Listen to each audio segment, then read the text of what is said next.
Bom dia, pessoal. Como é que vocês estão? Todo mundo bem? Então, olha só. Hoje nós queremos falar sobre funções. Olha lá, importante, né? Funções. Que tipo de funções? Funções vetoriais. Só pelo título você já entende por que a gente vem estudando vetor aqui durante umas 2 semanas. Porque a gente vai usar tudo que a gente aprendeu nessa aula de hoje.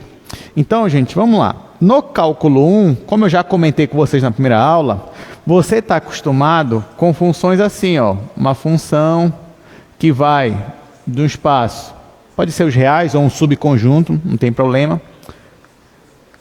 E aí você está acostumado com algo assim de funções, né? F de x igual, sei lá, cosseno de x. Está aqui. Então isso aí era no cálculo 1. Então as funções geralmente eram funções reais. Então você tinha um valor x, uma única variável x, você jogava na sua função e ela calculava também um número. Ela te devolvia um valor real. Aí tanto faz o parâmetro, se o parâmetro era x, o parâmetro podia ser t, aí aqui é t, f de t. Enfim, você tinha uma função. Hoje nós vamos dizer o que é uma função vetorial. Então, olha só. Primeira coisa, para eu definir uma função, você já sabe que toda função ela tem 3 elementos. Ela tem o domínio, ela tem o contradomínio e ela tem uma regra, uma lei de associação entre um conjunto e outro. Então, no caso das funções vetoriais, o que vai mudar principalmente para a gente é o contradomínio. Tá? Então, ó, no cálculo 1, tanto o domínio quanto o contradomínio era reta. Basicamente era reta. Agora, aqui em cálculo 2, nós já sabemos quem são os espaços Rn. E para uma função vetorial, o espaço Rn vai aparecer aqui, ó, no contradomínio. Então, por exemplo, aqui de uma função vetorial, você tem isso aqui, ó, digamos que você tem uma função alfa. Essa função alfa, digamos que ela leve aqui num subconjunto dos reais. Até aqui não mudou nada. Só que agora o contradomínio dela é o Rn. O que vai mudar? Bom, primeiro que aqui, ó, o meu argumento, ou seja, a minha variável, que a gente pode chamar de x, de t, ela não muda. Essas funções vetoriais, elas só dependem de uma única variável. Isso é importante, que nem no cálculo 1. Toda função do cálculo 1 dependia de uma única variável, seja x, seja t. Aqui é a mesma coisa. Toda função vetorial vai depender de uma única variável. Eu não vou chamar de x. Geralmente a gente vai chamar de t. Então, esse alfa aqui, ele vai depender de t. Então, você tem uma função alfa t. Ah, professor, mas qual é a diferença, então, para o cálculo 1? A diferença está no que a minha função faz, no que a máquina faz. Porque lá no cálculo 1, você jogava um t para a sua máquina e ela calculava e te devolvia um número, já que o contradomínio era um elemento dos reais. Aqui não. Nas funções vetoriais, quando você jogar o seu parâmetro t na máquina, ela não vai te devolver um número. Ela vai te devolver o quê? Um elemento do Rn. Então, você vai jogar um número aqui, um número t, e ela vai te devolver um elemento que tem 2 coordenadas, 3 coordenadas, enfim, n coordenadas. É isso que vai acontecer. Então, você vai jogar o elemento aqui e ela vai te devolver, basicamente, o que nós vamos chamar de vetor. E um vetor, ele tem mais de uma coordenada. Então, vou chamar de alfa1 de t, alfa2 de t, e assim por diante, até chegar em alfa-n de t. É assim que vai funcionar. Ah, pessoal, não entendi. Quero um exemplo. Tá, não se preocupe. Vamos ver um exemplo aqui, ó. Exemplo. Digamos que você tenha essa função aqui. Uma função que vai dos reais no R2. Então, para cada t, essa minha função alfa de t, ela vai me dar um elemento do R2, ou seja, ela vai me dar uma coisa que tem 2 coordenadas. E em cada coordenada, eu vou ter uma função como a gente está acostumado. Por exemplo, digamos que eu tenho aqui, ó, alfa t igual a t e e elevado a t. Olha só, eu escolhi uma variável t, joguei na minha máquina e ela me devolveu um elemento que tem duas coordenadas. Em cada coordenada, você tem uma função diferente. Na primeira coordenada, a função é t. Na segunda coordenada, já é uma função exponencial. Então, isso daqui vai ser uma função vetorial para a gente. Você joga um valor para ela, joga uma variável para ela, e ela vai te devolver um vetor. É isso que vai acontecer. Seja o vetor do R2, do R3 ou maior, de uma dimensão maior. Bom, como essas funções, elas sempre vão me devolver vetores, por isso que nós chamamos elas de funções vetoriais, e só por uma questão de notação, eu vou usar aquela setinha ó, em cima do alfa, como a gente está acostumado quando a gente fala de vetor. Então vai aparecer aqui uma setinha e a mesma coisa aqui. Só que vai aparecer uma setinha só aqui, né? Só aqui. Aqui nas coordenadas não, cada coordenada é uma função diferente. Então é isso é uma função vetorial. Ah, professor, mas eu consigo trabalhar com ela? Com certeza. Por exemplo, se eu te desse essa função aqui e eu pedisse para você calcular, por exemplo, eu falasse, olha, me diz aí quem é o alfa de 0. O que você faria? Bom, onde tiver t, você vai substituir por 0. Então, como é que ficaria aqui? Na primeira coordenada ficaria 0. E na segunda coordenada ficaria 1. É isso. Ah, professor, mas isso aqui é um vetor, não é não? Sim, é um vetor. Ou seja, é um vetor que sai da origem e chega no ponto 0, 1. Então, para cada valor de t, eu vou ter um vetor diferente? Sim, essa que é a ideia. Então, nesse caso aqui, ó, se eu pedisse para você, calcula para mim o alfa de t quando t igual a 0, você chegaria nesse resultado. Aí eu podia pedir para você, isso é uma boa questão de prova, normalmente eu faço isso. Aí eu falo assim, olha, agora desenha para mim o alfa 0. Ou seja, desenha para mim o vetor quando t igual a 0 na função alfa. Aí o que você faria? Bom, olha só, como essa função ela só tem duas coordenadas, subentende-se que na hora que você for desenhar, você vai usar o espaço tridimensional? Não, você vai usar o quê? O plano cartesiano. Tá? Então, você olhando para cá, interpretando aqui essa informação, você vai dizer, bom, para eu desenhar essa função, eu vou precisar do plano cartesiano. Então, você vem e desenha aqui, ó, faz o plano cartesiano. No plano cartesiano, eu vou marcar o ponto 0 em x, 1 em y. Aí, digamos que ele está bem aqui. 0 em x, 1 em y. Aí, quem é esse vetor aqui, alfa 0? É o vetor que sai da origem e chega nesse ponto. Esse é o vetor alfa 0. Tudo bem, gente? Aí, claro, para cada valor que você colocar aqui, você vai obter vetores diferentes. Então, por exemplo, se você fizesse alfa 1, quem seria o vetor? 1 em x, e elevado a 1 em y. E aí você ia marcar outro ponto. E assim por diante. Então, conforme você vai jogando valores aqui na sua função alfa, você vai obtendo pontos. Só que cada pontinho desses são vetores que saem da origem e chegam no ponto. Claro, se eu juntar todos esses pontos, onde cada vetor termina, vocês acham que eu vou formar o que da minha função? Vou formar o gráfico. Então, para cada valor de t, eu vou ter um vetor diferente. E se eu unir o ponto final de cada vetor, com t variando para todo o domínio, eu vou obter um gráfico. Então, nesse caso aqui, eu teria algo assim, ó. Só que para cada ponto é um vetor, né? Só que eu também não preciso ficar desenhando várias setas. Já subentende-se que em cada ponto desse eu tenho um vetor que sai da origem e chega nesse ponto. Então, isso daqui é uma função vetorial. Aí, com isso, você percebe alguns elementos da função vetorial. A função vetorial ela tem uma função em cada coordenada, ela vai ter também um gráfico. Você consegue desenhar o gráfico aqui da sua função vetorial, basta você entender o que o gráfico é. E, além disso, vão ter outros elementos que também vão nos ajudar, principalmente a entender a função vetorial.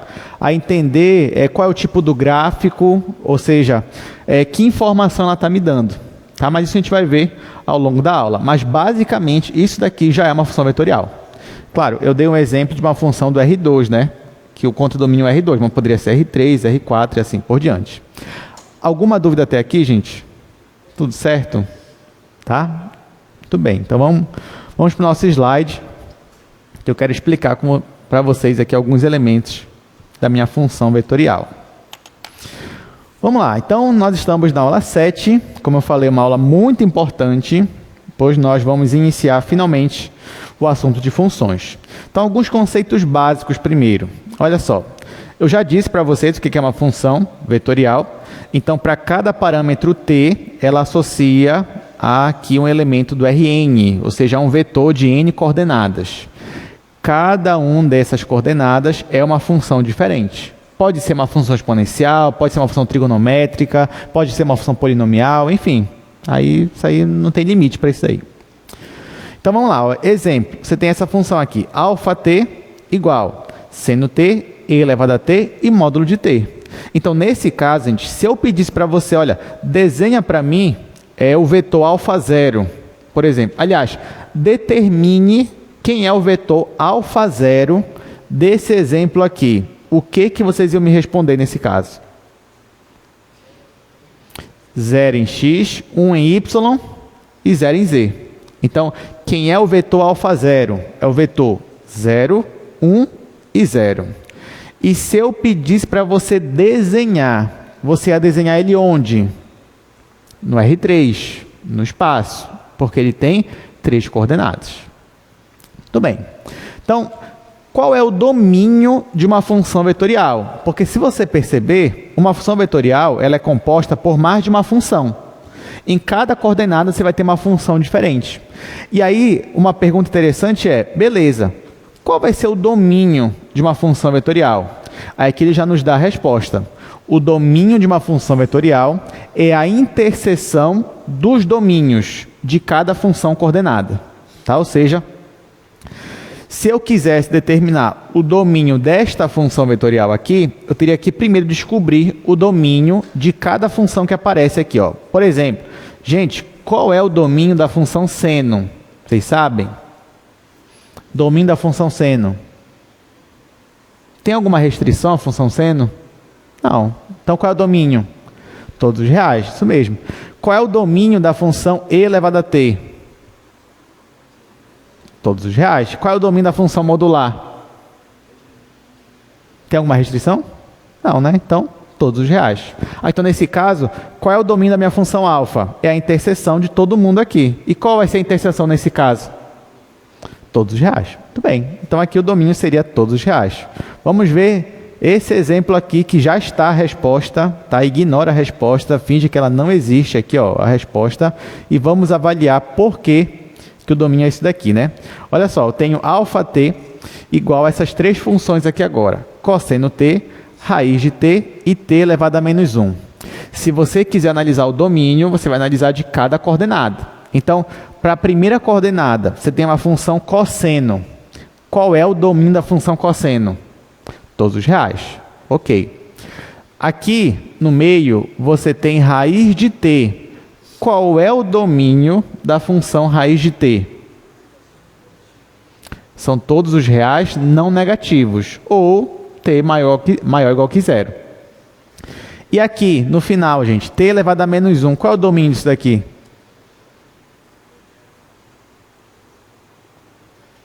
Todos os reais menos o 0. Muito bem. Por quê? Porque t elevado a menos 1 é a mesma coisa que 1 sobre t. Tá bom? Deixa eu fazer devagar essa daí com vocês, só para a gente entender melhor essa parte do domínio. Então, olha só. Você tem aqui a função que ele está me dando. αt igual a cosseno t, raiz de t e t elevado a menos 1. Vamos fazer isso aqui rapidinho, só comentar um pouquinho com ela. Bom, é muito importante você verificar o domínio da sua função vetorial, porque pode ser que você queira jogar um valor que não faça sentido, né? Por exemplo, digamos que eu peço para você, olha, calcula para mim quanto é o α0. Bora aqui para o quadro agora. Vamos ver quanto é o α0 desta função aqui. Aí você vai dizer, beleza, quem é o α0? Vai ser cosseno de 0 raiz de 0 e 0 elevado a menos 1. Aí você vai, beleza, quanto é o cosseno de 0? É 1. Então vai ficar 1. Quanto é a raiz de 0? É 0. E quanto é 0 elevado a menos 1? É 0? Não, né? Isso aqui não existe. Por quê? Porque t elevado a menos 1 é a mesma coisa que isso aqui, ó, cosseno t, raiz de t e 1 sobre t. Então, nesse caso, é como se eu quisesse calcular 1 sobre 0. Isso aqui não existe. Né? Isso aqui não pode. Isso aqui é uma anomalia na matemática. Não pode acontecer. Tá? Então, nesse caso, esta função aqui, ela não está definida para t igual a 0. Então, por isso que é importante a gente analisar o domínio primeiro da minha função, para eu poder não querer calcular uma coisa que não existe, né? Então, nesse caso aí, como é que eu ia avaliar? Bom, bora chamar essa coordenada aqui de x. Bora chamar essa coordenada aqui de y. E vamos chamar essa daqui de z. Então, nesse caso, me digam, quem é o domínio da coordenada x? Todos os reais, muito bem. Quem é o domínio da coordenada y? Todos os reais não negativos. Ou posso colocar assim, né? Aqui fica implícito que o 0 também está incluído. Ou, se você quiser, também pode escrever assim. 0 fechado até mais infinito. Ou, se você quiser, também pode escrever assim. T pertencente aos reais, tal que t maior ou igual que 0. Então, você tem 3 formas de representar esse domínio de y. E, por fim, o domínio de z são todos os reais menos o 0. Aí você pode escrever assim, né? Ou os reais com asterisco, que aqui já tira o 0. Ou, se você quiser, você pode escrever assim. T pertence aos reais, tal que t é diferente de 0. Então, você analisa o domínio de cada coordenada. E agora, você quer saber o domínio da sua função alfa. Então, você já viu que, nesse caso, o domínio da sua função alfa é a interseção de cada domínio. Nesse caso, gente, vamos lá. Qual é a interseção dos reais com isso daqui e com isso daqui? Interseção. Ó, porque, por exemplo, o y aqui, ele não permite números negativos. Não permite. Então, se ele não permite, a gente vai ficar com essa restrição. Não posso colocar número negativo. O x permite todo mundo. Ok, então o x não tem nenhuma restrição para ele. E o z só não permite o 0. Então, juntando essas restrições, quem não pode estar aqui? Nem os negativos e nem o 0. Quem vai estar, então? Só os positivos. Então, o domínio de alfa vão ser, aí você pode escrever ou assim, reais positivos, inclusive ó, tirando o 0, ou você pode escrever assim, 0 até infinito, ou também você pode escrever assim, t pertence aos reais, tal que t é maior que 0. Então, dos 3 jeitos aí, é a mesma resposta. Tudo bem, gente? Então, isso quer dizer que se eu tiver uma função com 10 coordenadas, eu vou ter que analisar o domínio de cada uma delas? Sim. Depois fazer a interseção? Sim. É isso que a gente vai fazer. Só que, claro, aqui na nossa aula, a gente vai estudar fortemente funções bidimensionais, ou seja, que tem 2 coordenadas, e tridimensionais, 3 coordenadas, justamente porque você consegue desenhar e visualizar geometricamente o que está acontecendo. Mas, pelo menos, para analisar domínio, você consegue analisar aí para qualquer função vetorial do Rn. Bom, então vamos lá. Vamos falar agora das funções vetoriais bidimensionais. Aí, gente, o que é uma função vetorial bidimensional? É uma função vetorial que tem 2 coordenadas. Simples assim, né? Olha só, isso aqui eu já comentei com vocês. Numa função bidimensional, quando t ele assume todos os valores do domínio, então a nossa função ela descreve um gráfico. Esse gráfico é o que a gente vai chamar de curva plana. Então, por exemplo, ó, você tem isso daí. Então, isso aqui vocês estão vendo de azul, tá? Isso daí de azul, essa linha azul, é o gráfico de uma função vetorial bidimensional. Lembrando que para cada ponto aqui do gráfico, você tem um vetor associado. Um vetor que sai da origem e chega nesse ponto. Só que na hora que você for desenhar o gráfico, você não precisa colocar as setas do vetor. Até porque senão vai ficar muita informação no desenho. Então, na hora que você for desenhar o gráfico de uma função bidimensional ou tridimensional, você pode omitir a seta e você fica só com a curva. Essa curva aqui que vocês estão vendo de azul. Aqui eu coloquei as setas só para ser didático, né? Só para lembrar que cada ponto é um vetor, mas você não precisa. Tudo bem? Deu para entender essa parte? Aí tá. Para nos ajudar a chegar no gráfico de uma função vetorial, a gente vai fazer um passo a passo aqui. Por exemplo, olha só. A primeira coisa que a gente vai definir é o que são as equações paramétricas de uma função vetorial bidimensional. Se você perceber, uma função vetorial bidimensional, ela vai ter duas coordenadas. E cada coordenada é uma função diferente. Então, por exemplo, eu posso chamar a primeira coordenada de x e igualar, dizer assim, ó, por exemplo, dizer que x igual a essa função que aparece aqui. Da mesma forma, eu posso dizer que y é igual a essa função que aparece aqui na segunda coordenada. Isso aqui é um passo bem simples. Isso aqui é algo assim que você vai ver que é simples demais. Mas mesmo assim, isso aqui vai nos ajudar.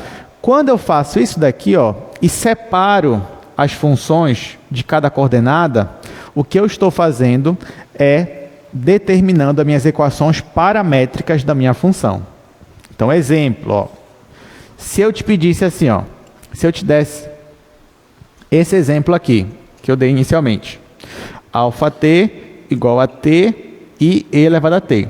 Aí se eu pedisse para você, olha, determine para mim as equações paramétricas para essa função. O que a gente ia fazer? Gente? É bem fácil. Ó. Eu ia igualar a primeira coordenada com x. E a segunda eu ia igualar com y. Perceba que aqui eu ia ter uma equação, aqui eu ia ter duas equações. Então, uma equação aqui e mais uma aqui. Então, quem seriam as equações paramétricas? Eu só falei isso aqui, ó. Seria x igual a t e agora y igual a e elevado a t. Então, isso daqui seriam as equações paramétricas desta função vetorial que a gente colocou. Tá? Então, vou até escrever aqui, ó, equações, vou abreviar equações paramétricas. Ah, pessoal, é só isso? É, basicamente é só isso. Ah, mas no que isso aqui vai ajudar a gente? Muita coisa. Tá? Isso aqui vai ajudar a gente bastante para depois determinar quem é o gráfico da minha função. Bom, uma vez que você determinou as equações paramétricas, agora você consegue determinar a equação cartesiana. Então, ó, a partir do parâmetro t, porque assim, na hora que você faz as equações paramétricas, você pode, dependendo da questão, omitir o parâmetro t, ou melhor, se livrar dele de alguma forma. Se você consegue fazer isso, no final você vai ter uma única equação, e nessa equação só vai ter x e y, geralmente. Então, essa equação é justamente o que nós vamos chamar de equação cartesiana da curva. Então, olha só, você tem uma curva, a partir dessa curva, ou melhor, você tem uma função vetorial, você consegue determinar o domínio dela, as equações paramétricas e agora a equação cartesiana. Ah, professor, mas como é que eu faço isso? Bom, bora voltar para cá. Bom, das equações paramétricas, o nosso objetivo aqui é chegar agora em uma única equação, onde, se possível, não aparece mais o t. Será que eu consigo fazer isso aqui? Consigo, gente. Sabe como? Aqui, ó, a primeira, não está me dizendo que x igual a t? A segunda não é y igual a e elevado a t? Mas t não é igual a x? Então, usando essas duas informações, por exemplo, eu poderia concluir que y é igual a e elevado a x. Então, a partir das equações paramétricas, eu consegui unir essas duas informações e chegar numa única equação, onde perceba que o t ele já não aparece mais. Então, essa equação aqui é o que nós vamos chamar de equação cartesiana.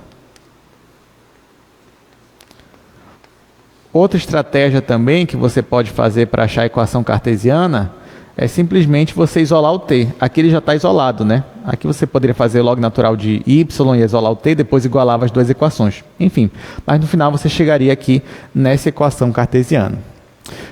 Agora, olha só, agora que eu cheguei na equação cartesiana, vocês não acham que ficou bem fácil agora para eu saber como é o gráfico da minha função vetorial? Porque da feita que eu cheguei nessa etapa aqui, gente, eu obtive o quê? Uma equação onde eu tenho uma função y que só depende de x. Então, quem é o gráfico dessa equação cartesiana? É o gráfico da função e elevado a x, que é isso daqui que eu já desenhei para vocês, ó. É isso daqui.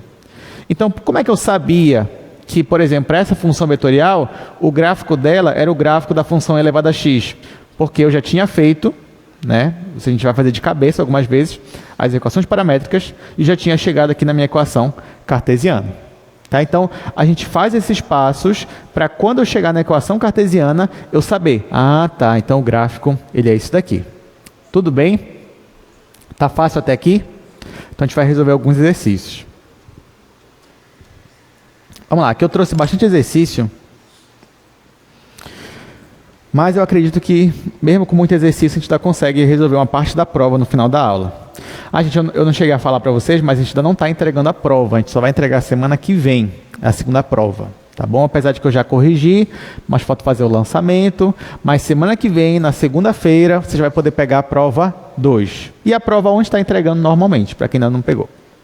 Vamos lá, então, ó, em cada exemplo desse daqui, em cada função, o que a gente vai fazer? A gente vai determinar o domínio da função, as equações paramétricas, a equação cartesiana e, por fim, a gente vai fazer o gráfico. Então, se prepare, que a gente vai fazer bastante exercício hoje.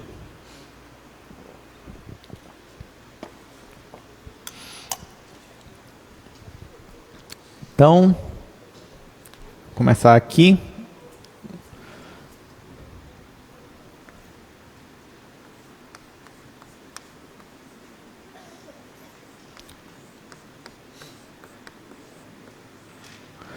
Então, primeira questão, eu tenho uma função αt igual 2t mais 1 e t menos 1. Bom, vamos fazer essa daqui logo. Bom, gente, então, o primeiro passo que ele quer da gente é que a gente faça o domínio da minha função. Vamos lá, quem é o domínio dessa função? Aí a gente vai olhar aqui para x e vai olhar aqui para y. Tá? Então, ó, aqui eu vou chamar de x e aqui eu vou chamar tudo de y. Então, me digam, na minha coordenada x, que tipo de função é isso daqui? É uma função o quê? É uma função afim. E qual é o domínio da função afim? Todos os reais. Aqui em y não é a mesma coisa? É uma função afim? Então, o domínio é todos os reais. Então, nesse caso, ó, o domínio. Bora colocar aqui. Primeiro passo, estou fazendo domínio. Então, ó, o domínio da minha função alfa é o domínio da coordenada x interseção com o domínio da coordenada y. Só que os dois domínios são todos reais. Então, a gente sabe que no final o domínio de alfa vão ser todos os reais. Pronto. Acabou essa parte. Segundo passo. Segundo passo, a gente vai achar as equações paramétricas.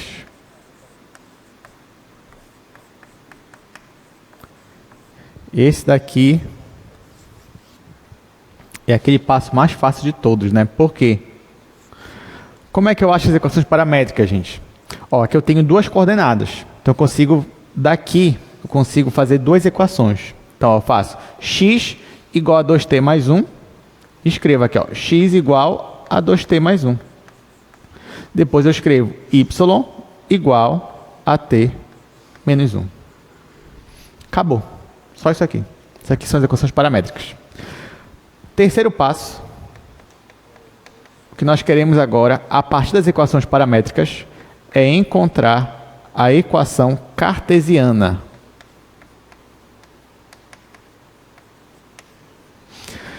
Bom, para eu encontrar a equação cartesiana, eu posso, se eu quiser, isolar o parâmetro t nas equações paramétricas. Se eu fizer isso, vai ficar assim, ó. Aqui no primeiro caso vai ficar x menos 1 sobre 2. x menos 1 sobre 2 igual a t. Então, eu só isolei o t aqui na primeira equação e vou isolar o t aqui na segunda. Vai ficar y mais 1 igual a t. Agora que eu isolei o t, eu consigo facilmente igualar aqui. Então, se t é igual a x menos 1 sobre 2 e t é igual a y mais 1, então quer dizer que esse primeiro membro é igual a esse primeiro membro. Então, a minha equação cartesiana vai ficar x menos 1 sobre 2 igual a y mais 1. E acabou. Ó, perceba que, a partir dessas duas, eu obtive uma única equação e eu consegui sumir com o parâmetro t, nesse caso. Aí eu obtive minha equação cartesiana. O último passo agora é o gráfico.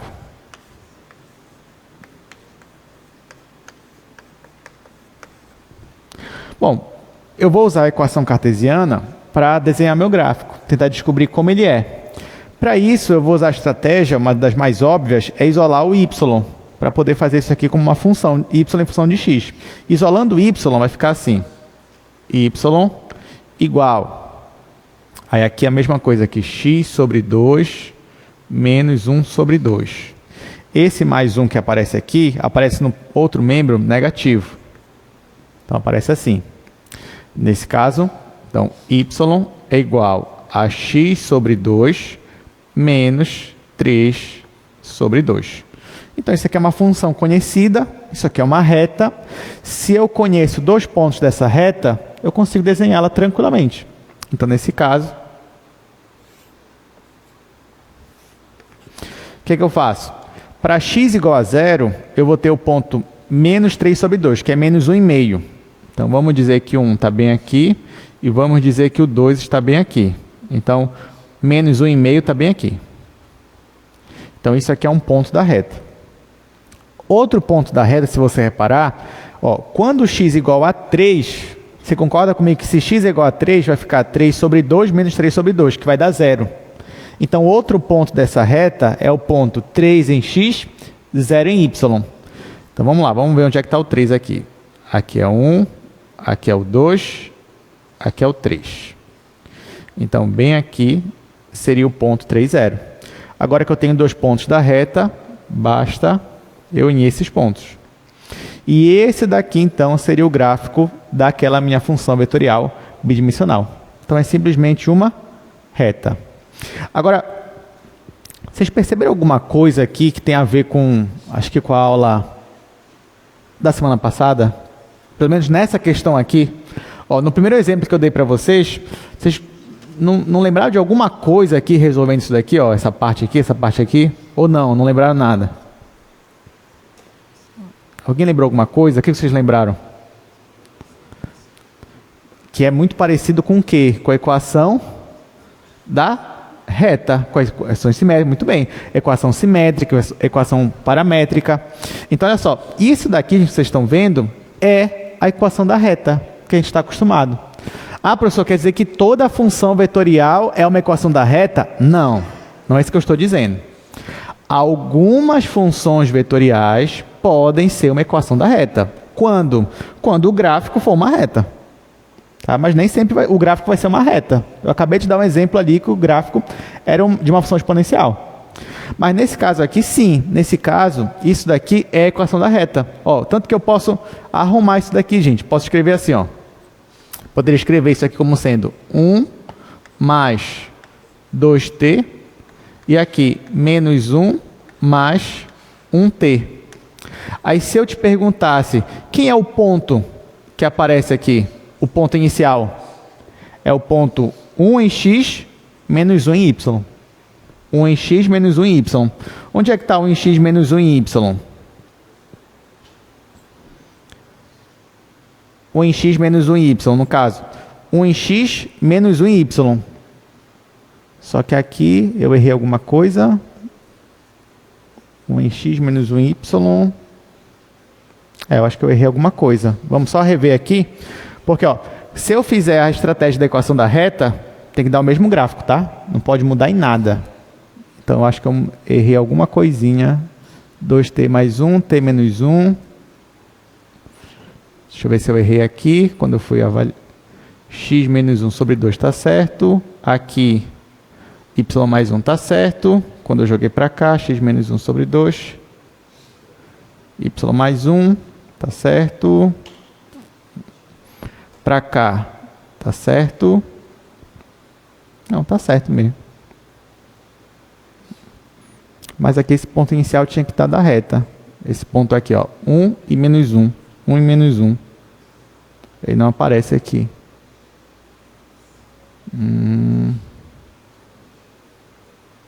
Me ajudem aqui, gente. Onde é que está o erro? Senão eu vou ter que olhar no GeoGebra. Vamos lá. Vocês entenderam o que eu estou procurando aqui? Não? Tá. Então, olha só. O que eu estou procurando? Eu quero mostrar para vocês que essa função vetorial bidimensional, ela me dá, nas equações paramétricas, uma equação da reta. A equação da reta da semana passada. Então, lembra como é que a gente organiza uma equação da reta? A gente coloca os parâmetros sem o t e os parâmetros com o t. Né? Então, por exemplo, 2t mais 1 é igual a 1 mais 2t. t menos 1 é igual a menos 1 mais 1t. Tá? Isso aqui é a equação paramétrica. Então, por exemplo, quem seria o ponto da reta? Seria o ponto 1 e menos 1. E quem seria o vetor? Seria o vetor 2 e 1. Só que o ponto 1 e menos 1 tinha que estar no nosso gráfico ali. Só que como eu coloquei aqui, pelo menos não está aparecendo no nosso gráfico. A não ser que eu tenha errado o gráfico também, né? Esse gráfico bem aqui, ó, gente. Eu vou jogar no GeoGebra, porque acho que fica mais fácil de descobrir o erro. Tá, vamos lá. Aqui, ó, o gráfico eu vou colocar... Primeiro eu vou colocar na função vetorial.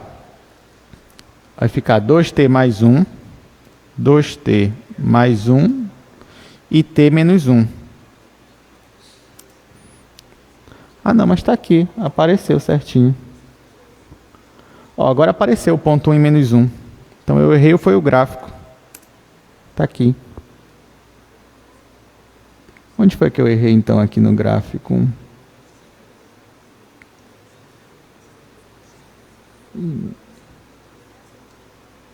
Ou só errei a proporção? Tá certo, né? Tá aqui, ó, 1,5, 3. Verdade, não, só errei a proporção, gente. Bora voltar para cá. Bora voltar aqui para o quadro. Eu só errei aqui a proporção, tá? Mas, na verdade, a minha reta que está errada, né? A minha inclinação, mas era para estar bem aqui. Eu vou fazer de novo esse gráfico. Só que eu vou fazer aqui no outro quadro. Agora não tem como dar erro, vocês vão ver só.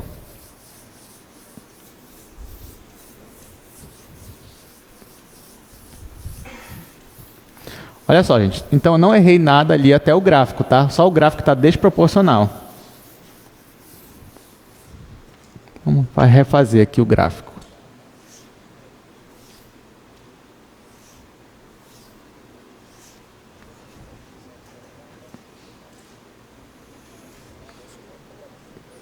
Tá, vamos lá.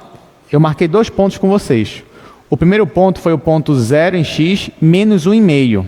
Então, se o menos 1 está aqui e o menos 2 está aqui, então, bem aqui seria o ponto menos 1,5. Outro ponto que eu marquei com vocês foi 3 em x e 0 em y.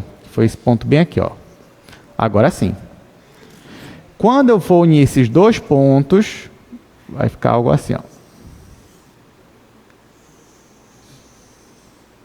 Agora sim, agora deu certo. Esse daqui é o nosso gráfico, tá? Esse aqui é o ponto 3 em x, 0 em y. E esse daqui é o ponto menos 3 sobre 2 e 0. Pronto. Esse gráfico aqui a gente construiu só usando o raciocínio das funções vetoriais bidimensionais. Só que o que eu quero mostrar para vocês agora é que eu poderia fazer o mesmo gráfico de um outro jeito. Como? Usando a equação da reta. Porque quem são as minhas equações paramétricas? São esse daqui. X igual, aí eu escrevi lá no quadro, 1 mais 2t, 1 mais 2t, e y igual a menos 1 mais 1t. Então, olha só. Daquela função vetorial, eu obtive essas equações paramétricas. Isso daqui também é uma equação da reta.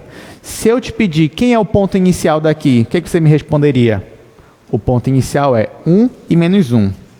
Aqui, ó. Ponto inicial é 1 e menos 1. E quem é o vetor dessa reta aí? É o vetor 2 em x, 1 em y. 2 em x, 1 em y. Então, se eu quisesse fazer a mesma reta, o que eu faria? Marcaria o ponto 1 em menos 1, que agora sim, ó, ele está bem aqui. Ou seja, ali só foi um erro de proporção. Na hora que eu for jogar o x eixo y, está bem aqui. E nesse ponto, eu posso formar o vetor u. Ou seja, eu vou andar 2 unidades em x e vou andar 1 unidade em y. Aí eu vou parar bem aqui. Então, está aqui o vetor u e está aqui o meu vetor P0. Então, no caso da questão que a gente resolveu, nós podemos fazer de dois jeitos. Ou pela equação cartesiana, ou já analisando que é uma equação da reta. Aí você vai dizer, professor, mas por que eu ia fazer pela equação da reta? Porque se você fizesse pela equação da reta, a gente pularia a etapa da equação cartesiana. Porque nesse caso aqui, ó, só de você olhar para cá, você está fazendo esse exercício aqui. Você fez o domínio. Só de você chegar aqui e perceber que isso aqui é uma equação da reta, você não precisa mais fazer o resto. Você já consegue fazer o gráfico a partir daqui, pelo ponto inicial e pelo vetor. Deu para entender, gente? Tudo certo? Professor, essa daí foi a mais fácil? Foi. Né? Mas essa que foi a mais fácil, errou. Não, eu errei a proporção, mas eu estava resolvendo de duas maneiras diferentes. Né? Mas agora, as próximas, já não vai ser equação da reta. A gente já não vai fazer de dois jeitos. Vamos voltar aqui para o nosso slide. Então, olha só, segundo exemplo. Beta igual a raiz de 4 menos t e t mais 3. Esse exemplo aí é interessante também. Vocês vão ver por quê.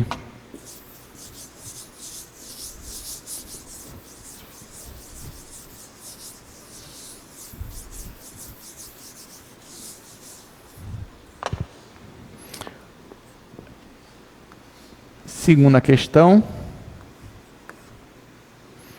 Beta igual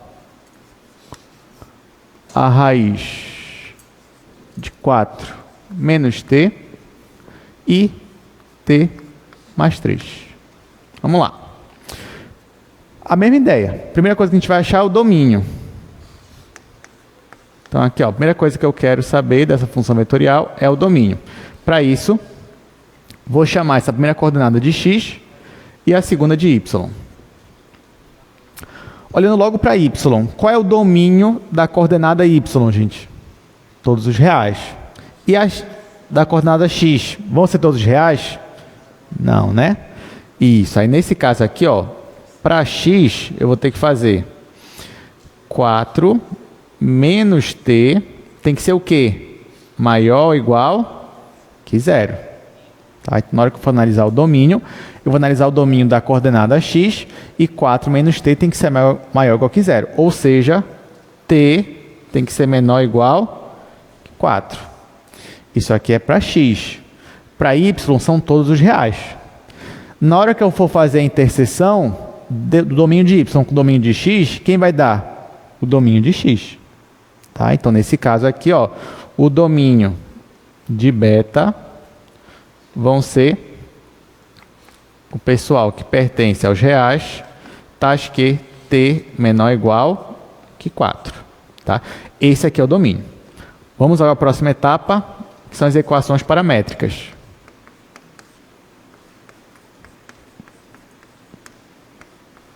Equações paramétricas.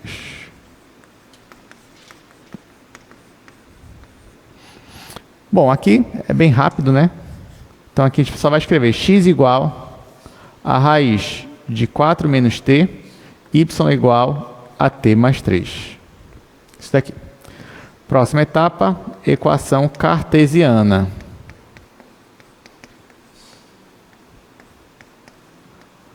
Bom, para a equação cartesiana, eu vou tentar isolar o t, tanto em cima quanto embaixo.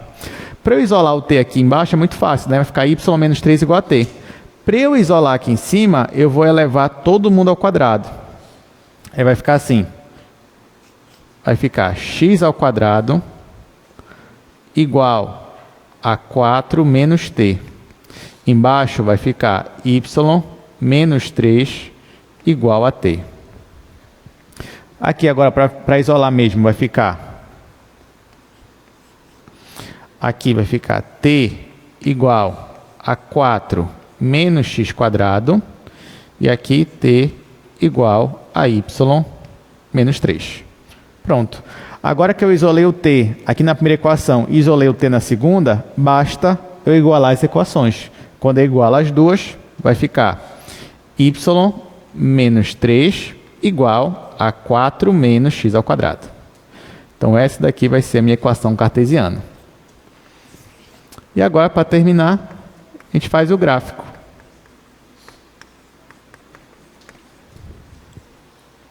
Bom, para eu desenhar o gráfico disso aqui, eu vou simplesmente isolar meu y, coisa que a gente já vinha fazendo. Então, vai ficar y igual 3 mais 4 é 7, então vai ficar 7 menos x². Então, quando eu for fazer o gráfico, eu faço um gráfico mais ou menos assim, onde aqui é 7 e aqui é raiz de 7. Gente, tem algum problema aqui com esse meu gráfico? Ou vocês concordam comigo que isso aqui é uma parábola com cavidade para baixo? Não, isso aqui é uma parábola com cavidade para baixo, tá? Porque é x². E corta o eixo y no 7. Tem algum problema com esse gráfico? O que vocês acham? Todo mundo concorda com ele? Todo mundo concorda? Se fosse essa questão da prova, você fez tudo isso aqui que eu fiz agora, e no final desenhou esse gráfico aqui, você estaria certo ou errado? Estaria errado. Por que você estaria errado? Por causa do domínio, tá? Lembrando, quem é o domínio mesmo? Olha só, o t ele só pode ser menor ou igual que 4. O que reflete o que para x, gente? Olha só, o t ele vai ser menor ou igual que 4. Por quê? Porque o x ele só pode ser maior ou igual que 0. Tá? O x ele só pode ser maior ou igual que 0. Tá? Porque o x é uma raiz quadrada. Então, aqui, neste gráfico aqui, eu só posso assumir valores não negativos para x. Então, essa parte aqui todinha, deixa eu tirar ela. Essa parte aqui onde x é negativo, ó, ela não existe, tá? Então, o gráfico mesmo, ele começa aqui e ele vai direto.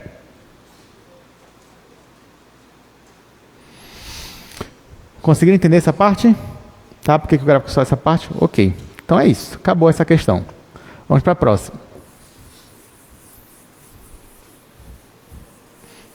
Ó, vocês vão ver que é uma questão mais legal que a outra. Porque essa segunda tinha esse detalhe aí do gráfico. E agora vocês vão ver o que vai acontecer nessa terceira aí. Terceira questão. Gama igual a 1 mais 2 cosseno 3 mais seno. É a mesma coisa, gente. Aqui eu vou chamar de x. Segunda coordenada eu vou chamar de y. A gente vai fazer primeiro o domínio. Aqui eu não vou nem mais colocar, não vou nem mais escrever. Você já sabe que a primeira etapa que eu vou fazer aqui é o domínio. Nesse caso aqui, vamos lá. O domínio de gama é o domínio de x interseção com o domínio de y. Olha essa função aqui, gente. Qual é o domínio dela? Só de x. É uma função trigonométrica. Tem alguma restrição para o cosseno? Não. Então, quem é o domínio dela? Todos os reais. Aqui, ó, a mesma coisa. Função trigonométrica. Seno. Não tem restrição. Todos os reais. Então, aqui, o domínio são todos os reais. Interseção com todos os reais. Então, o nosso domínio são todos os reais. Vamos lá. Segunda etapa, equações paramétricas. Aí aqui, essa aqui é bem simples, né? A gente faz x igual a 1 mais 2 cosseno, y igual a 3 mais seno. Pronto. Agora, a gente quer fazer a equação cartesiana. Gente, agora preste muita atenção no que a gente vai fazer aqui. Porque nesse caso aqui, a gente quer tentar isolar o t, ou sumir com ele. Mas aqui já não é tão fácil assim.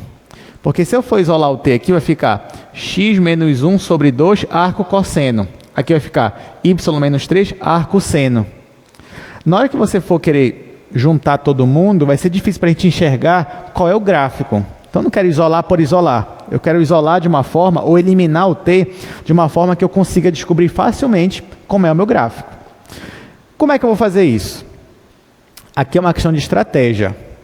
O que eu vou mostrar aqui requer da sua parte muito exercício feito já, resolvido. Porque assim, o que eu vou mostrar para vocês aqui não é trivial, né? O que o aluno olha na primeira vez, já sei como é que faz. Não. Mas, se ele resolve muito exercício, aí vai ter uma hora que ele vai olhar para um desse daqui e vai dizer, eu já sei como é que faz isso daqui. Então, olha só o que eu vou fazer. Eu não vou isolar o t, aqui eu vou isolar só o cosseno, e aqui eu vou isolar só o seno. Então, vai ficar assim. Em cima vai ficar x menos 1 sobre 2, igual a cosseno. E embaixo vai ficar y menos 3, igual a seno. Pronto, isolei o cosseno, isolei o seno. Agora, o que eu vou fazer? Eu vou elevar ao quadrado os dois lados da minha equação. Vai ficar assim. Ao quadrado, cosseno ao quadrado, aqui ao quadrado, seno ao quadrado. Aqui. Agora, o que eu vou fazer? Eu vou somar o pessoal da esquerda e vou somar o pessoal da direita. Tá aqui, vou somar todo mundo. Bom, quando eu somar o pessoal do primeiro membro, eu vou deixar como está. Então, vai ficar x... Vai ficar assim, x menos 1 sobre 2 ao quadrado, mais, aí aqui, y menos 3 ao quadrado. Igual, só que aqui, do lado direito, quando eu somar cosseno ao quadrado de t mais seno ao quadrado de t, isso aqui vai dar quanto? Vai dar 1. Ou seja, eliminamos o parâmetro t. Então, a gente conseguiu uma equação cartesiana onde o parâmetro t ele foi eliminado. Aí, por isso que eu digo, você vai falar, professor, mas como é que eu ia saber que eu tinha que fazer isso? Exercício. Se algum dia você se deparou com um desse daqui e não soube fazer, mas depois estudou, vê o que fazia, aí pronto, você vai ganhando experiência e você já sabe. Se aparecer um desse na prova, você já sabe que tem que fazer isso daqui. Pronto, agora isso aqui é uma equação cartesiana. Eu sei qual é o gráfico disso daqui, que agora já não é mais simplesmente isolar o y. Né? Mas será que eu consigo descobrir qual é o gráfico disso aqui? Sim, você consegue. Então vamos fazer aqui a última etapa. Bom, gente, essa equação aqui te lembra alguma coisa? Te lembra elipse, muito bem. Professor, eu pensei que era uma circunferência. Não tem problema, é algo similar. Mas aqui, você aparece o 1 no segundo membro e aqui você tem um denominador aqui no x. Então, isso daqui é uma elipse. Qual é o centro dela? O centro dela é o ponto 1 em x, 3 em y. Tá? Então, a gente vai começar por aí. Então, vamos fazer aqui. Já vou dizer que isso aqui é uma elipse. Tá? A gente olhou e já vimos que é uma elipse. E já descobrimos também que o centro dela, da elipse, é o ponto 1 em x, 3 em y. Então, vamos fazer aqui. 1 em x, 1, 2, 3 em y. Então, esse daqui é o centro dela. Aí, como é que faz uma elipse, gente? A gente já fez isso aqui em sala. Eu vou olhar para o denominador aqui de x. É 2 ao quadrado. O que significa que a partir desse ponto, eu vou deslocar 2 unidades para a esquerda e vou deslocar 2 unidades para a direita. Então, nesse caso, se eu estava no ponto 1, eu vou vir aqui para o menos 1. Se eu estava aqui no ponto 1, aqui eu vou vir para o 3. Vou parar mais ou menos aqui. Verticalmente, eu vou andar só uma unidade. Porque aqui é como se tivesse isso aqui, como se tivesse 1 ao quadrado. Então, eu vou andar uma unidade para baixo e vou andar uma unidade para cima.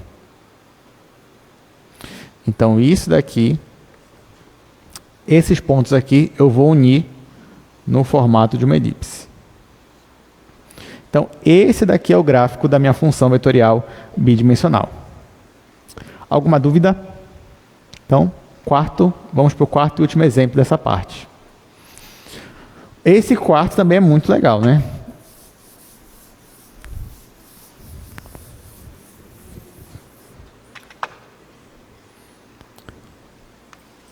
Então, o quarto, deixa eu ver, φ de t igual a t cosseno t seno. Vamos lá, gente. Nesse caso aí, primeiro passo, vou analisar o domínio de cada coordenada. Então, a mesma coisa que a gente vem fazendo. Então, o domínio dessa função vetorial vai ser o domínio da coordenada x interseção com o domínio da coordenada y. Lembrando que aqui nós estamos chamando de x e aqui nós estamos chamando de y. Aqui tem alguma restrição? T vezes cosseno? Não. Aqui tem alguma restrição? Não também. Então aqui o domínio, ó, são todos os reais. Pronto. Segunda parte. Vamos fazer as equações paramétricas. Então eu vou simplesmente chamar de x o que era t cosseno e vou chamar de y o que era t seno. Está aqui. E agora, o que eu vou fazer? Bom, eu vou elevar todo mundo ao quadrado. Tá? Vou elevar todo mundo, que nem eu fiz ainda agora. Se eu faço isso, vai ficar assim. X ao quadrado, t ao quadrado, cosseno ao quadrado, y ao quadrado, t ao quadrado, seno ao quadrado. Vai ficar isso daqui. Ok. E agora? Agora eu vou somar, que nem a gente fez ainda agora. Quando eu somo, o lado esquerdo vai ficar x ao quadrado mais y ao quadrado igual a t ao quadrado cosseno ao quadrado mais t quadrado seno ao quadrado. Ok, o que dá para fazer aqui? Bora para cá. Aí, nesse caso, eu vou isolar o t quadrado. Então, vai ficar x quadrado mais y ao quadrado igual a t ao quadrado vezes cosseno ao quadrado mais seno ao quadrado. Vai ficar assim. Só que a gente já sabe que isso aqui vai dar 1. E no final, então, eu vou ter x ao quadrado mais y ao quadrado igual a t ao quadrado. Então, essa daqui foi a minha equação final. Só que perceba que nesse caso, gente, a gente não conseguiu eliminar o parâmetro t. Mas não tem problema, isso aqui não vai nos impedir de fazer o gráfico. Porque assim, isso daqui te lembra o quê? Isso aqui te lembra uma circunferência. Qual é o centro dela? O centro dela é na origem. E qual é o raio dela? É t. Só que t é um parâmetro, ele está variando. Então é como se você tivesse, olha só, é como se você tivesse uma circunferência, só que o raio dela está variando. Conforme o t vai aumentando, o raio dela também vai aumentando. É isso que está acontecendo. Então, o que a gente poderia fazer numa questão dessa aí, por exemplo?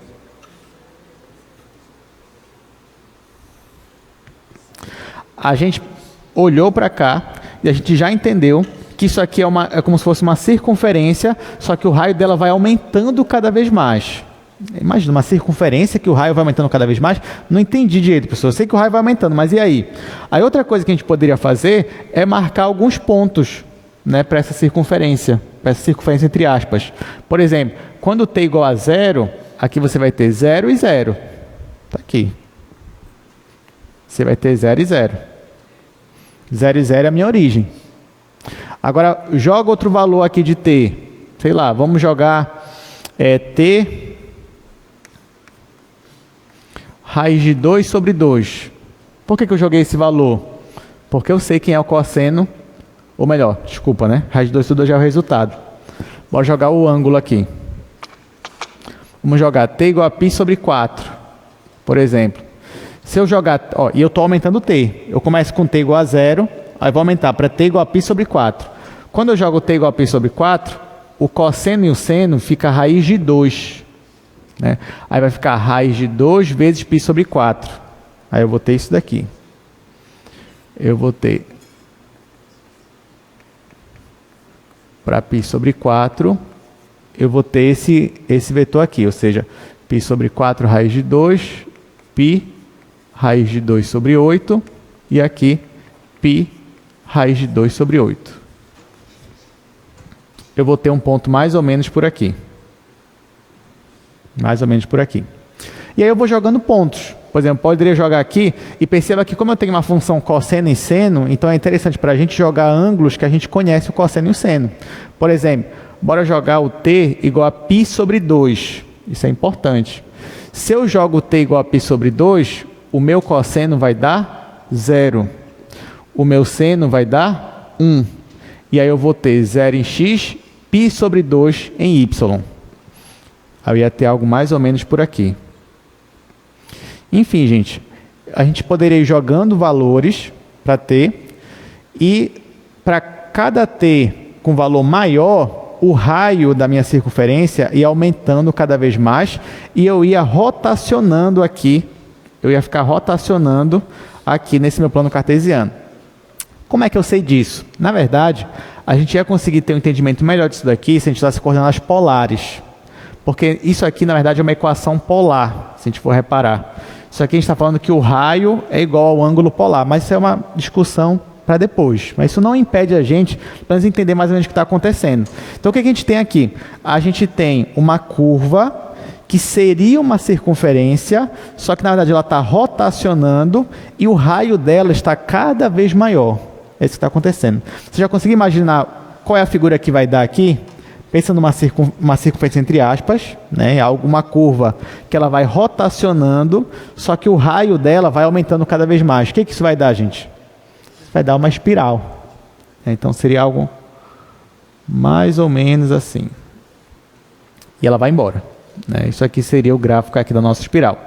Eu trouxe, para a gente entender um pouquinho melhor, isso aqui no GeoGebra. Eu trouxe a programação disso daí. Deixa eu mostrar aqui para vocês. Então, olha só, está aqui. Ó, por enquanto ela está em 0, 0. Aí eu vou fazer o t variar. Conforme o t vai variando, ela vai marcando os pontinhos. Aí, ó. Ou seja, isso aqui nós temos é uma espiral. Conforme o t ele vai aumentando, nós vamos rotacionando aqui no plano e, ao mesmo tempo, o nosso raio, aqui a distância para a origem, ela vai aumentando. Tá? Então, é isso que está acontecendo. Deixa eu aumentar aqui. Pronto. É claro que aqui eu só coloquei o t variando de 0 a 4π, mais ou menos. Mas aí o t poderia variar muito mais e você ia ter uma espiral aí cada vez maior. Alguma dúvida? Ok, então agora vamos para a última parte, que é falar sobre função vetorial tridimensional. Aqui não tem muito mistério, porque você já entendeu que se uma função vetorial bidimensional é uma função com 2 coordenadas, a tridimensional vai ter 3 coordenadas. Então está aqui, ó. Você tem uma função alfa e perceba agora que ela tem coordenadas x, y e z. Nesse caso aqui, gente, se eu pedir para você desenhar essa função, o gráfico dela, você já percebe que vai ser um gráfico no R3, porque você tem 3 coordenadas, x, y e z. Então, nesse caso, nós vamos dizer que o gráfico dela é uma curva espacial e não curva plana, tá? Uma curva espacial. Então, vai ser algo aqui, ó, mais ou menos assim. Aí daqui você já percebe, né, que ó, essa curva azul é o gráfico, só que lembrando que cada ponto da curva você tem um vetor associado. Só que na hora que você vai desenhar o gráfico, você não precisa fazer essas setas. Basta mesmo você fazer a curva azul, que já subentende-se que é o gráfico da sua função vetorial. Bom, se você tem uma função vetorial tridimensional, você consegue tranquilamente fazer as equações paramétricas. Então, qual é a diferença agora, gente? Você vai ter 3 equações, x, y e z. Agora, para a gente fazer a equação cartesiana, aí já é um pouquinho, já tem um passo a mais. Porque assim, na verdade, a partir das equações paramétricas, nós vamos obter não uma equação cartesiana, mas 2 equações. Tá? Então, para a função vetorial tridimensional, a gente não vai ter uma única equação cartesiana. Nós vamos obter 2 equações. Esse que vai ser o raciocínio agora. 2 equações diferentes. Cada equação dessa me dá uma superfície, algo que nós já vimos aqui na primeira semana, superfície. E quem vai ser o gráfico da minha função vetorial? Vai ser a interseção das 2 superfícies. É assim que vai funcionar. Então, no caso aqui do tridimensional, eu vou ter 2 equações, cada equação vai me dar uma superfície, e quando eu faço a interseção das superfícies, isso vai ser a minha curva espacial. Mas, bora treinar um pouquinho aqui, para a gente entender melhor. Então tá aí, eu trouxe 3 exemplos para a gente.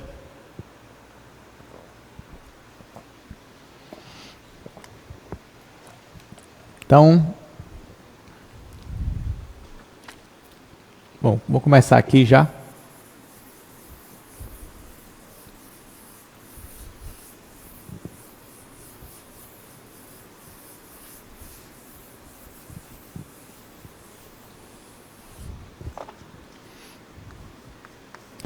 Alfa t é igual a t, t mais 2 e 3t. Primeira parte que eu vou fazer é o gráfico. Aí aqui, você já percebe, cada coordenada é uma função afim. Então aqui, cada coordenada, o domínio são todos reais. Então já posso afirmar que o domínio de alfa são todos reais. Tá aqui. Segunda parte, equações paramétricas. Aí aqui eu vou chamar de x, aqui eu vou chamar de y e aqui eu vou chamar de z. Então eu vou ter isso daqui, ó, x igual a t, y igual a t mais 2 e z igual a 3t. Aqui. Só que, de novo, gente, olha só. Eu olho para cá e isso aqui já me lembra o quê? As equações paramétricas de uma reta. Então, eu vou usar isso a meu favor. Então, ó, por exemplo, aqui eu vou escrever assim. Eu vou escrever como sendo 0 mais 1t. Aqui eu vou escrever 2 mais 1t. E aqui eu vou escrever 0 mais 3t. Então, me digam, nesse caso aqui, se eu identifiquei que isso aqui é a equação de uma reta, quem é o meu ponto inicial dessa reta? Quem é? 0, 2 e 0. E quem é o meu vetor diretor dessa reta aí? 1, 1 e 3. Então, aqui eu não vou fazer as equações cartesianas, eu vou pular logo para o gráfico. Então, olha só. Pulando para o gráfico, o que eu vou fazer aqui? Eu vou marcar o meu ponto inicial, 0 em x, 2 em y, 0 em z. Aqui é o x, aqui é o y, aqui é o z. Então, vamos dizer que aqui é 1, aqui é 2. Então, esse daqui é o meu ponto P0. Tá? Aqui, ó, 0 em x, 2 em y, 0 em z. Esse aqui é o meu ponto P0. Agora, a partir daqui, eu vou colocar o meu vetor. Só que olha só, o meu vetor, eu não vou sair da origem com ele. Eu vou sair desse ponto P0. Então, para eu sair desse ponto P0, olha o que o vetor diz para mim. Eu vou andar uma coordenada em x, uma coordenada em y e 3 em z. É isso que eu vou fazer. Então, saindo daqui, eu vou andar uma coordenada em x. Vamos dizer que 1 está bem aqui. Eu vou andar uma coordenada em y. Eu já estava aqui, eu vou andar mais uma, vou vir para cá. Tá? Então, vou fazer aqui 1. Fazer aqui. Vou marcar esse meu pontinho bem aqui. E vou andar 3 em z. 3 em z. Então, vamos dizer que aqui é 1, aqui é 2, aqui é 3. E agora, ó, vamos marcar esse ponto. Esse ponto bem aqui. Então, quem é meu vetor U? Meu vetor ele sai do ponto P0 e chega nesse ponto. Esse daqui é meu vetor U. Ora, eu acabei de colocar para vocês um ponto que pertence à reta. Em cima desse ponto, desenho o meu vetor. Então, cadê a minha reta? É só desenhar agora a reta suporte. Então, a minha reta seria tudo isso daqui. Então, esse daqui seria o gráfico para aquela minha função vetorial. Você pode pensar, professor, tá, mas se eu não fizesse assim, se eu quisesse fazer pelas interseções, o que eu faria? Aí, nesse caso, se você quisesse fazer pelas interseções, olha só o que a gente ia fazer. E eu vou até mostrar no GeoGebra para vocês. Eu teria que formar duas equações a partir dessas três aqui. Mas é bem fácil, porque olha só. Aqui eu digo que y é igual a t mais 2, mas perceba que x igual a t. Então, juntando essas duas equações, eu obteria x igual a x mais y igual a x mais 2. Então, eu poderia obter isso daqui, ó. Y igual a x mais 2. Y igual a x mais 2. Né? Já que y é igual a t mais 2, só que x igual a t. Então, y igual a x mais 2. E aqui, ó, z igual a 3t. Então, vai ficar z igual a 3x. Isso daqui é uma superfície, vou chamar de superfície S1. E isso aqui é outra superfície, S2. Vocês sabem me dizer qual é o gráfico dessa primeira superfície aqui? A gente já viu isso aqui. Isso aqui é um plano. E da segunda superfície? Também é um plano. Quando esses dois planos se interceptam, forma essa minha reta aqui. A gente vai ver isso no GeoGebra. Vou mostrar aqui para vocês rapidamente. Então, deixa eu voltar para cá. Deixa eu apagar aqui isso aqui que a gente já fez. Vou colocar na visualização 3D.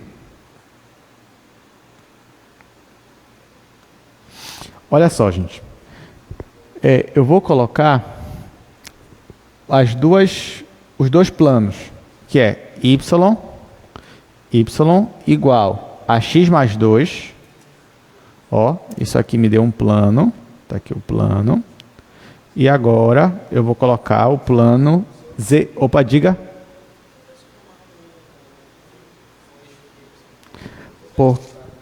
Aqui, você está perguntando daqui. Por que eu não marquei o 1? Ah, sim, porque olha só. Entendi a sua pergunta. Aí está falando, professor, por que eu não marquei o 1 aqui para o vetor U? Não é isso? Porque assim, gente, o vetor U, tudo bem que ele é o vetor 1, 1, 3. Ou seja, ele é um vetor que sai da origem e chega no ponto 1, 1, 3. Mas nesse caso, eu não quero posicionar o vetor saindo da origem. Eu quero posicionar ele em cima da reta. Aí, para eu fazer isso, eu tinha que adaptar ele para esse ponto aqui. Então, a partir desse ponto, eu vou andar 1 em x, 1 em y e 3 em z. Aí eu vou chegar no ponto 1, 3, 3. Foi o ponto que eu cheguei aqui. É por isso que eu consegui fazer a reta. Tá? Por isso. Porque se eu fizesse ele aqui, não ia adiantar, porque eu quero desenhar minha reta. Entendeu? Ele só ia ter, a não ser que eu olhasse a inclinação e tentasse fazer uma inclinação igual. Aí tudo bem. Né? Mas aqui seria mais preciso. Tá bom? Mas foi muito boa essa pergunta mesmo. Tá, voltando para cá. Agora eu vou colocar aqui no GeoGebra z igual a 3x. 3x. Então, olha só. Perceba que nós temos aqui duas superfícies. A interseção delas é a nossa reta. Vamos ver se a gente acertou aqui ou se a gente errou alguma coisa. Vou colocar aqui a reta. T mais 2 e 3T. Ó, tá aqui. Deu certinho. Então, perceba que as duas superfícies, quando elas se cruzam, elas se interceptam, você tem aí a nossa reta. Deu para entender? Interessante, né? Então tá. Nossa, professor, isso é muito legal. Coloque isso aqui na prova. Ah, com certeza. Se quiserem, a gente resolve uma dessa lá na prova. Vamos lá, ainda tem dois exemplos para a gente resolver. Vamos fazer então.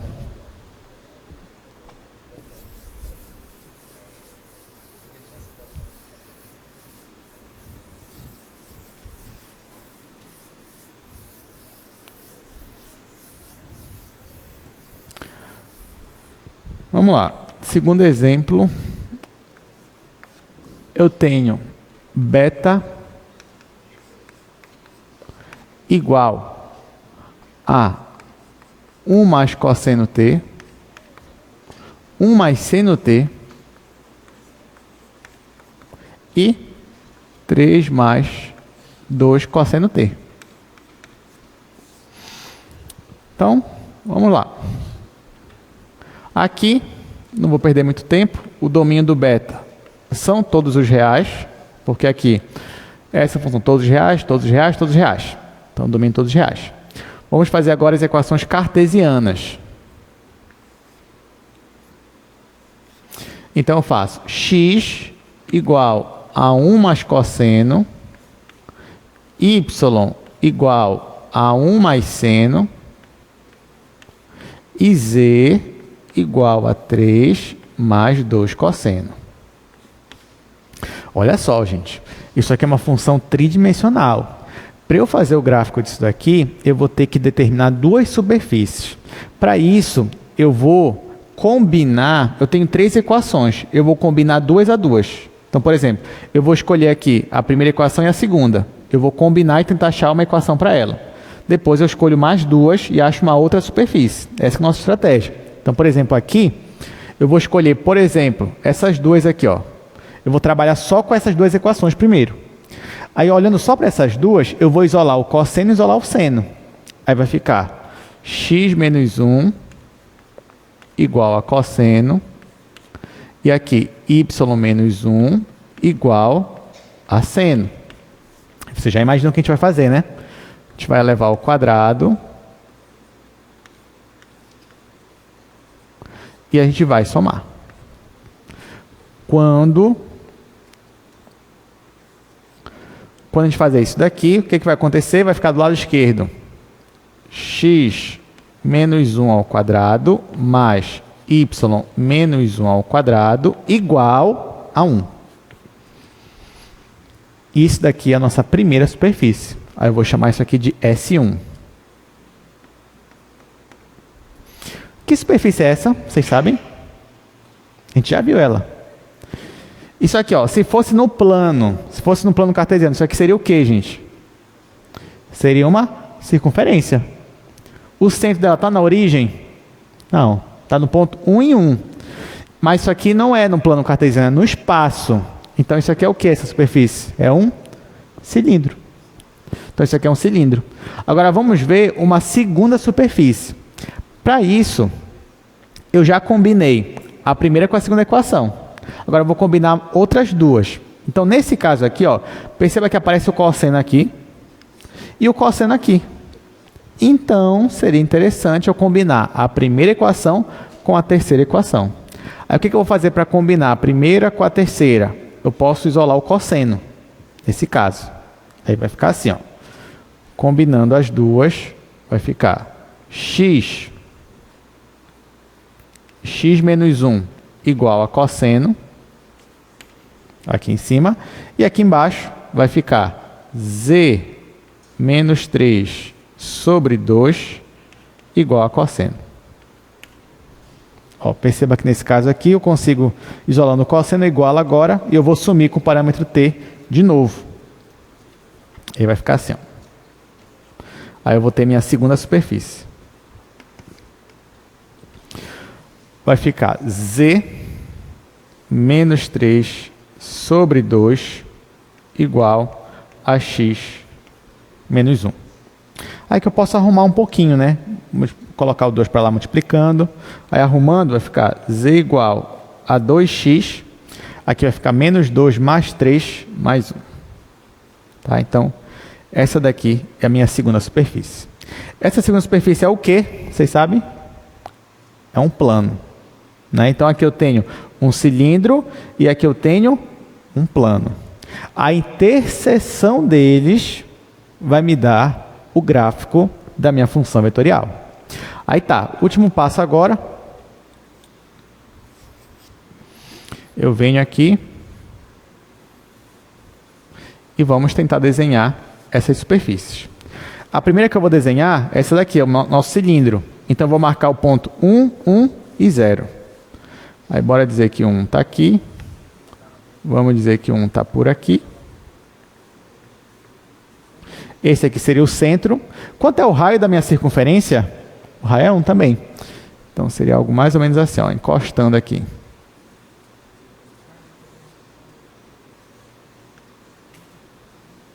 Tá aqui. Então, esse daqui é o nosso cilindro.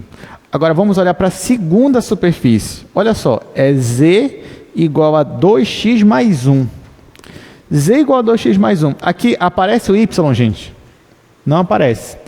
Já que não aparece o y, eu vou olhar para o plano XZ. Onde é que está o plano XZ? Bom, o y está aqui.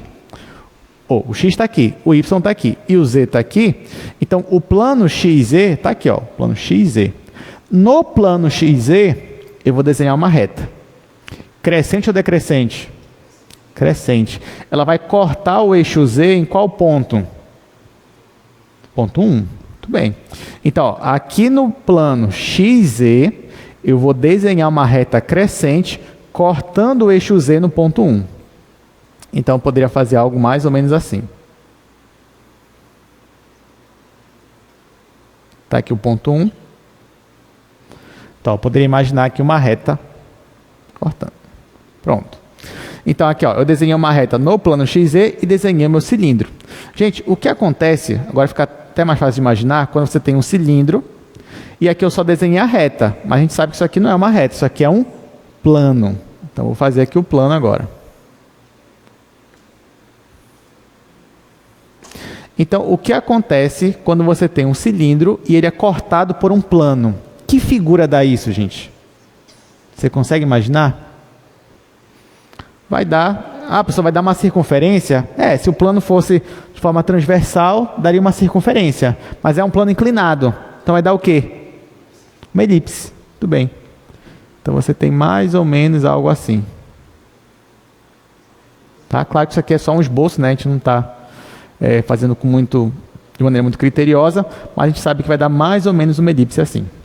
Aí sabe o que é legal? Daqui você olhar no GeoGebra e jogar lá as suas superfícies e jogar a sua curva. Então, ó, vamos lá. Vamos voltar aqui. Então, a primeira superfície que a gente achou foi x menos 1 ao quadrado mais y menos 1 ao quadrado igual a 1. Foi essa daqui, foi o cilindro. A segunda superfície foi z igual a 2x mais 1. Está aqui. Essa foi a segunda. E aí, quando faz a interseção deles, nós temos isso daqui, ó. Vou colocar. Aliás, vou fazer logo assim. Vou fazer logo aqui, ó. Interseção de duas superfícies. Jogo aqui no azul e no vermelho. Pronto. Está aqui. Então, nós obtivemos a nossa elipse. Essa daqui. Ok? Então, é isso. Vamos para o último exemplo de hoje, que é a nossa função gama. 1 mais cosseno, 1 mais seno e t.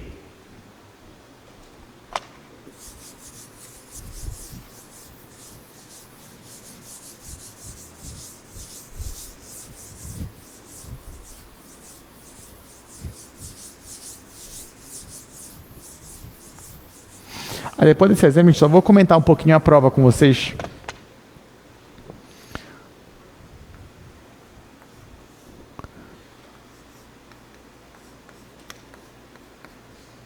Gama t igual a 1 mais cosseno t, 1 mais seno t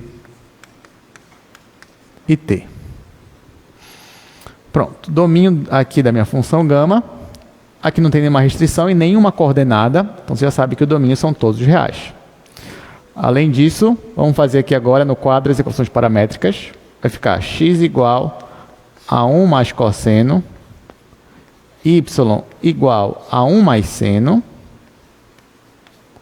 e z igual a t. Vamos lá? Então, está aqui, né? Aí, olha só. Nesse caso aqui, eu vou combinar as duas equações, que são as mesmas da última questão, x e y. Então, na hora que eu for combinar isso daqui, vai ficar x menos 1 igual a cosseno, a mesma coisa, gente. Aqui vai ficar y menos 1 igual a seno. Vou elevar ao quadrado e vou somar. Então, a minha primeira superfície vai ser a mesma de antes, ou seja, x menos 1 ao quadrado mais y menos 1 ao quadrado igual a 1. Tá? Eu tenho isso daqui. Então, isso daqui você já sabe que é um cilindro. Então, olha só, uma primeira informação. O nosso gráfico, ele vai caminhar em torno do cilindro, não é verdade? Porque assim, vai ser a interseção de um cilindro com uma outra superfície. Nesse caso aqui, ó, olha a minha terceira equação, z igual a t.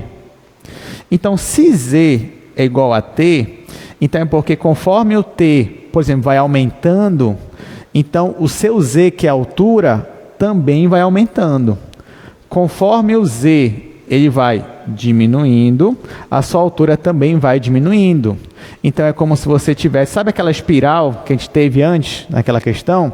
Só que agora é como se você tivesse uma espiral em torno de um cilindro. Ela não vai aumentando o raio dela, mas ela vai caminhando no cilindro. Vocês sabem que figura é essa? Já ouviram falar? Imagina como se fosse algo assim, começa aqui e vai girando, subindo e descendo, só que com o mesmo raio. Isso aqui é o que a gente chama de hélice, tá? De hélice. É claro, como é que a gente faria isso? A gente ia fazer da mesma forma que a gente fez anteriormente.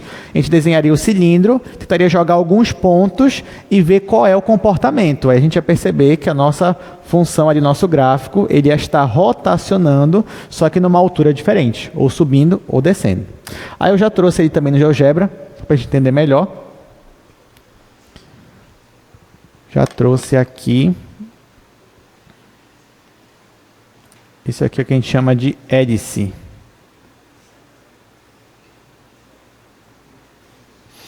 Então, vai aparecer aqui para vocês. Então, esse ponto inicial aqui é o ponto 2, 1, 0. Por que 2, 1, 0? Que é quando t é igual a 0, naquela minha função vetorial. Lembra, ó, que a função vetorial é 1 mais cosseno, 1 mais seno e t. Então, quando t é igual a 0, tem esse ponto aqui. Aí agora, ó, conforme o t vai variando, olha o que vai acontecendo com a minha curva espacial. Isso daí. Só que ela só se movimenta dentro aqui, ó, da superfície do cilindro. Tá? Então, isso daqui é a nossa hélice. Como é que eu ia saber isso? Eu já ia achar primeiro o cilindro e depois, jogando valores ali, eu poderia chegar nesse raciocínio final que eu tenho essa hélice. Muito bem, gente. Então, com isso, a gente encerra o assunto de hoje. Quarta-feira, a gente vai se ver novamente. A gente vai continuar falando sobre funções vetoriais. E semana que vem, eu entrego a prova para vocês. É isso. Obrigado.